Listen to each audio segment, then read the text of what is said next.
ஒரு மலை அடிவாரத்து ஒரு புனித ஸ்தலம் ஒன்று இருந்துச்சு. அங்கே அந்த அடிவாரத்து பக்கத்தில் ஒரு அழகான பூக்கடை மார்க்கெட் இருந்துச்சு. அந்த மார்க்கெட்டில் ஒருவர் ரொம்ப திறமையாகவும் கடின உழைப்பாலையும் அவரால் ரொம்ப திறமையாக அதில் லாபம் பார்க்க முடிஞ்சுது. அவருக்கு ஒரு 60 வயது இருக்கும். அவரால் இதுக்கு மேலே அந்த கடையை நடத்தி கொண்டு வர முடியல. அதனால் அவர் என்ன பண்ணுறாருன்னா, அவருடைய 2 பசங்க, ஒன்று பொண்ணு ஒன்று பையன், இவங்க 2 பேர்த்தையும் கடை நடத்த சொல்லி அவர் ஒப்படைக்கிறாரு.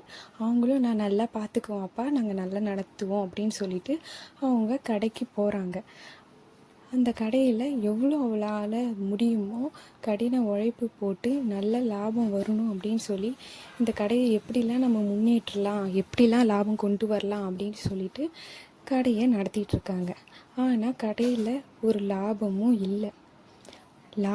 அவங்க அப்பா நடத்தக்குள்ள அந்த லாபம் அதிகமாக இருக்கும், இவங்க நடத்தக்குள்ள லாபமே இல்லை. அதனால் இப்போ என்ன பண்ணுறது, நம்ம லாபம் எப்படி பார்க்கறது, பேசாமல் அப்பாகிட்டே ஆலோசனை கேட்கலாமா என்று அவங்க முடிவு எடுக்கிறாங்க. சரி, அவங்க அப்பா வந்து அதிகமாக லட்சக்கணக்கில் அதில் லாபம் பார்த்தாரு. ஆனால் இவங்களால ஒரு 1000 ரூபா கூட லாபம் பார்க்க முடியல. அதனால் என்ன யோசிக்கிறாங்கன்னா, நம்ம அப்பாக்கிட்டேயே போய் சொல்லிடலாம், வேறு வழியே இல்லை அப்படின்னு 2 பேருமே பேசி முடிவு எடுக்கிறாங்க. நம்மளால் ஒரு லாபத்தையும் பார்க்க முடியல அப்படின்னு சொல்லி ரொம்ப யோசித்து 2 பேரும் நம்ம அப்பாக்கிட்டே போய் சொல்லிடலாம் அப்படின்னு சொல்லிட்டு யோசிக்கிறாங்க. அப்போது 2 பேரும் கிளம்பி, சரி அப்பாக்கிட்ட போயிட்டு நம்ம எல்லாத்தையும் சொல்லி அப்பாக்கிட்டேயே சொல்லலாம் அப்படின்னு சொல்லிட்டு கணக்கு புக்கை எடுக்கலாம் அப்படின்னு சொல்லிட்டு அதாவது நம்ம வருமானம் எல்லாம் எழுதி வைப்போம்ல, அந்த கணக்கு புக்கை எடுத்துகிட்டு வந்து நம்ம அப்பாக்கிட்ட கொடுக்குவோம் அப்படின்னு சொல்லிட்டு கடைக்கு போயிட்டு அந்த கணக்கு புக்கை எடுக்கிறதுக்கு போகிறாங்க. கணக்கு எடுத்துகிட்டு போயிட்டு நம்ம வண்டியில் போகலாம் அப்படின்னு வண்டியில் 2 பேரும் போய் கணக்கு புக்கை எடுத்துகிட்டு போய் அப்பா கிட்ட காட்டுறாங்க. அப்பா 2 பேர்த்தையும் பார்த்துட்டு அந்த கணக்கு புக்கை வாங்கி அவர் பார்க்குறாரு. இந்த ஆண்டியும் அந்த ஆண்டியும் திருப்பி பார்க்குறாரு அந்த கணக்கு புக்கை. அந்த கணக்கு புக்கை பார்த்துட்டு, என்ன கடையை இப்படி நடத்துகிறீங்க அப்படின்னு சொல்லி அவங்கக்கிட்ட கேட்குறாங்க. முதல் கேள்வி, நீங்கள் கடையை நடத்தக்குள்ள நான் நடத்துகிற மாதிரி நடத்திங்களா? கடை நான் எப்போ திறக்கிறனோ எப்போ மூடுறனோ அந்த மாதிரி தான் திறந்து மூடுறீங்களா அப்படின்னு கேட்டேன். அதுக்கு மகள் முந்திக்கிட்டு சொல்கிறா, ஆமாப்பா, நீங்கள் எப்படி திறந்து மூடுறீங்களோ அப்படி தான் நாங்களும் கடையை திறந்து மூடுறோம் அப்படி என்று அவள் சொல்கிறா. அதுக்கப்புறம் அவர் யோசித்து இன்னொரு கேள்வியை கேட்கலாம் அப்படின்னு யோசிக்கிறாரு. அப்பா அப்படின்னு சொல்லி பாப்பாத்தோட நான் ஒரு 2வது கேள்வி கேட்குறேன், கொஞ்சம் வெயிட் பண்ணுமா அப்படின்னு சொல்கிறாரு. 2வது கேள்வி என்னென்னா, நீங்கள் அதுக்கு பக்கத்தில் ஒரு கல்யாண மண்டபம் இருக்கும், அதோடைய மேனேஜரை நீங்கள் என்றைக்காவது பார்த்து பேசியிருக்கீங்களா அப்படின்னு கேட்குறாங்க. அதுக்கு பையன், இல்லைப்பா, நாங்கள் முழு நேரமும் கடையை எப்படி டெவலப் பண்ணலாம், எப்படி பண்ணலாம் தான் நாங்கள் யோசிச்சுட்டு இருந்தோம். நாங்கள் எங்கேயும் சுற்றி திரியலை, நாங்கள் கடையை தான் முழு கவனமாக நினச்சிட்டு இருந்தோம் அப்படி அவன் பையன் சொல்ல, அவர் மெதுவா இருப்பா அப்படின்னு சொல்லிட்டு மெதுவாக தலையை ஆட்ட ஆரம்பிக்கிறாரு. அடுத்து 3வது கேள்வியாக அவர் கேட்க போகிறாராம்.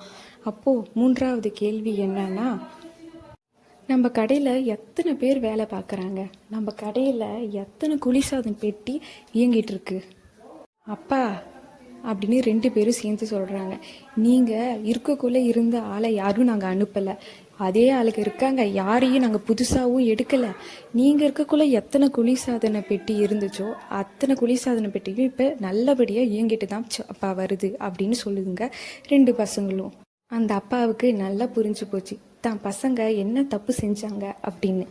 அதனால் முதல்ல வேதனையோடு அவங்கள பார்த்து சிரித்தாரு. அதுக்கப்புறம் அவர் சொல்கிறாரு, என் பிள்ளைகளே, உங்களுக்கு ஏன் லாபம் வரலன்னா நீங்கள் இப்போ செஞ்சிட்ருக்கீங்கள அது மட்டும்தான் காரணம். அவங்க 2 பேருக்கும் அப்பா சொல்கிறது ஒன்றுமே புரியலை. இப்படி சொன்னால் எப்படி, கொஞ்சம் விளக்கமாக சொல்லுங்கள் அப்படின்னு அப்பா கிட்ட கேட்குறாங்க 2 பசங்களும். அப்போது அவர் சொன்ன பதிலை கேட்டு 2 பேரும் விக்கிட்டு போய் நின்னாங்க. அப்படி அந்த அப்பா அந்த 2 மகக்கிட்ட என்ன சொன்னாங்க தெரியுமா? பிள்ளைகளே, தொழில் செய்கிற யாராக இருந்தாலும் அவங்க லாபம் பார்க்குற எல்லாத்தையுமே யோசிக்கணும். அதாவது நான் சொல்கிறத நீங்கள் முழுசாக கேளுங்க.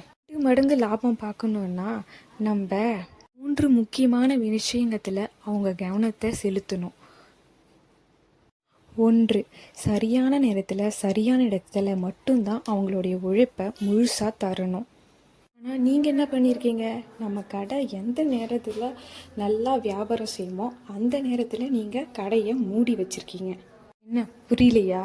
நம்ம வியாபாரமே அந்த கோயிலை நம்பி தான் இருக்குது. கோயிலில் காலையில் நடக்கிற சிறப்பு பூஜை அங்கே ரொம்ப விசேஷமானது.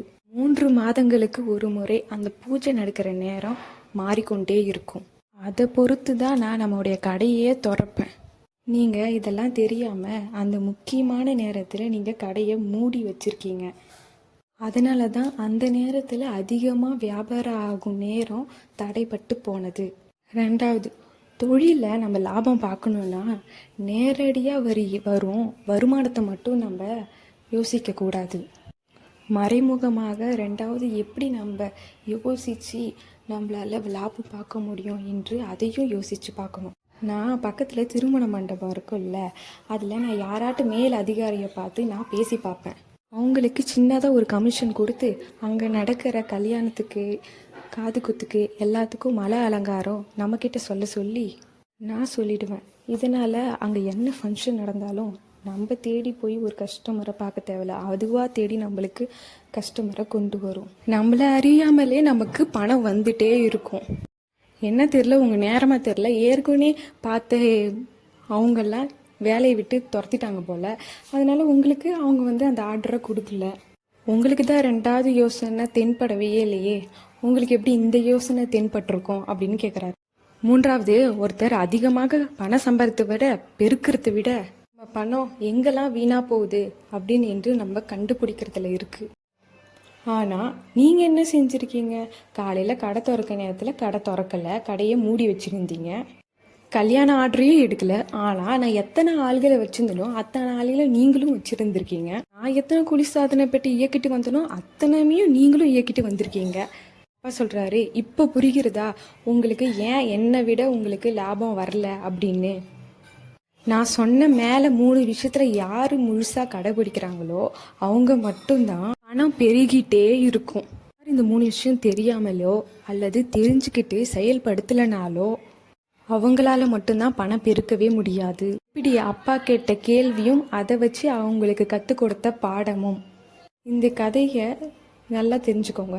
இந்த கதையில் இவங்க 2 பேரும் செஞ்சது தான், இவங்க செஞ்ச தவறை தான் நம்ம பண விஷயத்தில் அதிகமாக தவற விட்டுட்டே இருக்கும். முதல்ல நம்ம உழைச்சி சம்பாதிக்க வேண்டிய அல்லது சம்பாதிக்க திறமையை வளர்க்க வேண்டிய அந்த நேரத்தை நம்ம சரியாக பயன்படுத்ததே கிடையாது. 2வது, எப்படிலாம் நம்ம காசை சம்பாதிக்கிறது, லாபத்தை வர வைக்கிறது, ஐடியாஸை நம்ம யோசிக்கிறதே இல்லை. 3வது, நம்மளை அறியாமலேயே நம்ம பணத்தை எங்கெல்லாம் வீணாக்குதுன்னு கொஞ்சம் கூட யோசிக்காமல் இருக்கிறது. ஆனால் இன்றைக்கி இந்த கதையை கேட்டாவது தயவு செஞ்சு இந்த 3த்தையுமே யோசித்து பாருங்கள். 3த்தையுமே நம்ம எப்படிலாம் கடைப்பிடிக்கலாம் அப்படின்னு நீங்கள் ஒரு நல்ல எண்ணத்தோடு நீங்கள் செயல்படுறா உங்களோட பணம் எந்த இடத்துலையுமே வீணாகாது. எந்த தொழில் ஆரம்பிக்கிறோமோ எந்த பொறுப்பை ஏற்கிறோமோ அந்த 3 விஷயத்தையே நீங்கள் கடைப்பிடிச்சா மட்டும் போதும், நம்ம பணம் எப்பயுமே வீணாகாது. இந்த நேரத்தில் நீங்கள் சிந்திச்சா மட்டும்தான், சிந்தித்து செயல்படுத்தினா மட்டும்தான் உங்களுடைய இன்கம்மை நீங்கள் ஜென்ரேட் பண்ண முடியும். இப்படி யோசித்தா மட்டும்தான் சம்பாதிச்ச பணத்தை சேமித்து வைக்கவும் முடியும், அதே டைமில் அதை பெருக்கவும் நம்மளால் முடியும். இந்த கதையை நீங்கள் கேட்டதுக்கப்புறம் சிந்திச்சு செயல்படுவீங்க வாழ்க்கையில் நினைக்கிறேன். இந்த கதை உங்களுக்கு பிடிச்சிருந்தா சப்ஸ்கிரைப் பண்ணுங்கள், ஷேர் பண்ணுங்கள்.